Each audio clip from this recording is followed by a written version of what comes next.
જય કોળી સમાજ, જય માનધાતા, જય વેલનાથ। આજ રોજ રાજ્યના મુખ્યમંત્રી શ્રીને સમસ્ત કોળી ઠાકોર એકતા સમિતિ ગુજરાતના માધ્યમથી આવેદનપત્ર આપવામાં આવ્યું કે ગુજરાતની અંદર જેની જેટલી વસ્તી તેની તેટલી દરેક વિભાગ દરેક સત્તામાં ભાગીદારી, એટલે કે ઓબીસી સમાજને વસ્તીના પ્રમાણમાં યુદ્ધના ધોરણે 54% અનામતની જોગવાઈ કરવામાં આવે। સાથોસાથ ગુજરાતની અંદર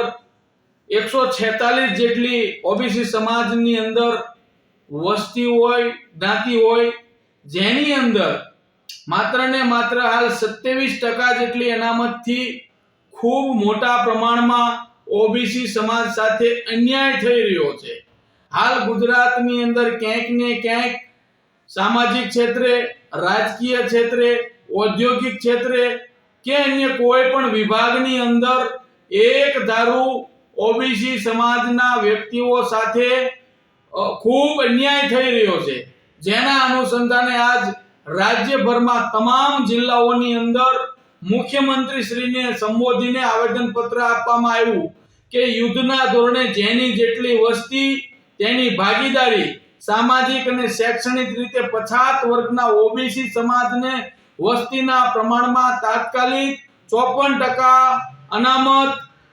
આપવામાં આવે, અન્યથા ગુજરાતની અંદર આગામી દિવસોની અંદર ઓલ ગુજરાતની અંદરથી ઓબીસી સમાજને સાથે રાખી આ ઓબીસી સમાજ ભાજપ ઓબીસી સમાજ વિરોધી સરકાર સામે અમે એક જન આંદોલન કરશું અને ન્યાય માટે, સંવિધાનિક ન્યાય માટે ઉગ્ર આંદોલન થશે। તે અનુસંધાને આજે આવેદનપત્ર આપવામાં આવ્યું। તો યુદ્ધના ધોરણે સરકાર આની ઉપર વિચારણા કરી યુદ્ધના ધોરણે 54% ઓબીસી સમાજને અનામત આપે એવી અમારી ઉગ્ર માંગ છે।